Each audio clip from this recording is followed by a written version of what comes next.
our daily devotion, guys. It's Feb 1, 2026. Grabe, guys. Ang verse ngayon ay Exodus 2:2. Women conceived and bore a son, and when she saw that he was a fine child, she hid from 3 months. Oh my gosh. Tapos meron silang, may nakalagay na story dito. Ha? 4, not from. She hid him for 3 months. Yeah. Oh.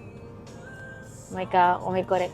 Pa ako may grammar na sa likod. But anyway, guys, babasahin ko lang, nilalagay ko dito sa screen. Basahin nyo rin and then i-share ko yung insight ko sa inyo. Okay, guys, about to dun sa pag-give birth kay Moses, guys, na sabi nga sa prayer dito na, Heavenly Father, thank you for using the life of Jochebed, the mother of Moses, to inspire me to surrender to your will.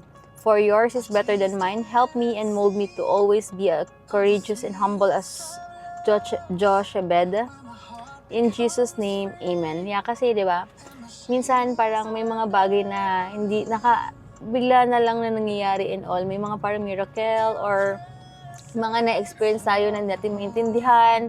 May kung ano naman sa buhay natin na naiintindihan. Ang tanging paraan lang talaga natin, guys, is magtiwala kung ano yung will ni Lord sa atin. Kasi minsan, nasa-stop lang tayo dahil mas more iniisip natin yung isip ng ibang tao sa atin. Hala, paano ganito, paano ganyan? Parang takot na takot kang magkamali, kaya tinatago mo na lang. Na alam mo namang walang perfect, guys. Di ba, huwag tayo matakot. Minsan yun lang yung nagsa-stop sa atin para maging all out tayo sa sarili natin or maging totoo tayo sa sarili natin. Kasi takot na takot tayong ma-judge ng ibang tao. Yun lang naman yun. Pero ito nga tama, nakaka-inspire tong story na to. Kasi kahit na, alam mo yun, na napanganak niya si Moses, nagtiwala siya kay God na, Lord, will mo to eh. Tsaka sinasabi ako yung mga kaibigan ko na kapag yung parang mga single mom sila, or sinasabi ko na, or mga batang nagiging magulang, sabi ko, huwag nyo ikahiya yan.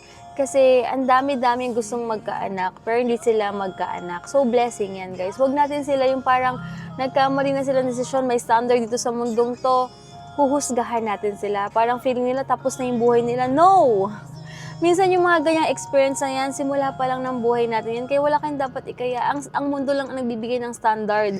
Pero kay Lord, wala siyang standard pag para sa'yo. Ang daming gustong magkaanak, hindi magkaanak. Iba naman maaga or late. It doesn't matter kung how old kayo, pero syempre maging responsible tayo sa buhay natin. Pero kung ano yung buhay na talagang para sa atin, ito yun eh. Kasi maraming gawa na baby, naman nagkakaanak, meron naman nadala sa bugso na ng dami, hindi nagkakaanak, pero yung iba nagkaanak. So, blessing yan. Kaya wala tayong kailangan ikahiya. Wala natin isipin yung ibang tao kasi importante si Lord at yung heart natin.